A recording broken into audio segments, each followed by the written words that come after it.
সকাল থেকে এক নাটক মঞ্চ দেখছি। বিএনপিপন্থী শিক্ষক এবং কর্মকর্তা যারা আছেন তাদের কাছ থেকে চমৎকার নাটক মঞ্চ লক্ষ্য করছি। এটা খুবই দুঃখজনক এবং বিশ্ববিদ্যালয় প্রশাসন এই জায়গায় নীরব ভূমিকা রাখছে। আপনারা দেখেছেন ইউলেভ যে সেন্টার, সেই সেন্টার থেকে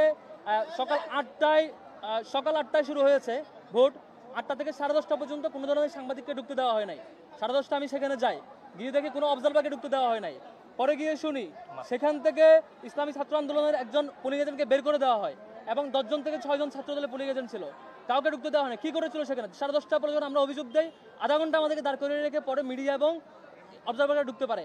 তারপর 21 হলে জিয়াউর নামে এক কর্মকর্তা, আপনার নিউজে দেখেছেন, তথ্য প্রমাণ সহ সে পূর্ণাঙ্গভাবে ছাত্র দলের প্যানেলে ওই পূরণকৃত ব্যালট বক্সে দিয়েছে এবং শিক্ষার্থীদেরকে দিয়েছে তথ্য প্রমাণ সহ।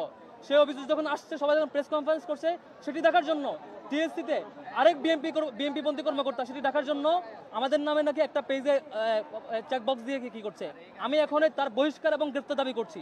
টিএসসি সেন্টারে যে এই কাজ করেছে, যার ব্যাপারে কনসার্ন আছে যে স্টাফ, তাকে এখনই গ্রেফতার করতে হবে এবং সে পুরো নির্বাচনকে প্রশ্নবিদ্ধ করবার জন্য, 21 হলের ঘটনাকে লুকানোর জন্য, লুকোচুরি করবার জন্য সে এই ধরনের ঘটনা আশ্রয় নিয়েছে।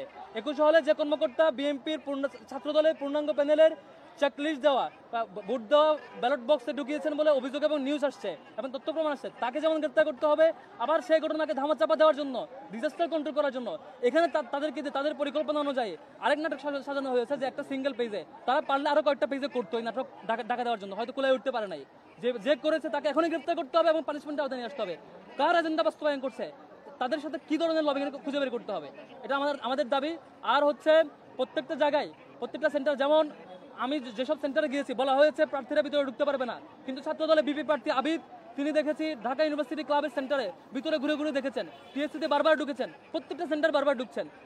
মানে এটা নীতিমালাকে শুধু তাদের, মানে আমাদের জন্য, আমরা ঢুকতে পারবো না, তাদেরকে গেলে ঢুকতে পারবে।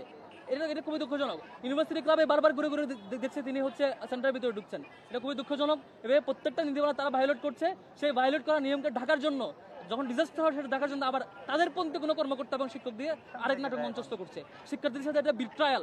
ঢাকা বিশ্ববিদ্যালয়ের শিক্ষার্থীরা 24 গণ-অভ্যুত্থানের পরে একটা ভালো সমাবেশের সুযোগ পেয়েছিল ডাকসু নির্বাচন উপলক্ষে, সেটিতে তারা এইভাবে করে সিন্ডিকেটেড তাদের শিক্ষক এবং কর্মচারী দিয়ে এভাবে ডাকসুকে প্রশ্নবিদ্ধ করার অপচেষ্টা, এটা শিক্ষার্থীরা তার জবাব দিবে। এখন নির্বাচন চলছে, শিক্ষার্থীরা তার জবাব দেবে বিশ্বাস করছে। এবং যারা এই কারচুপিতে জড়িত, এই বাজে কাজে জড়িত, তাদেরকে এখনই গ্রেফতার করা হোক এবং তাদের সাথে সেই দলের কি কানেকশন সেটি বের করা হোক এবং সেটি জনসম্মুখে মুক্ত করা হোক।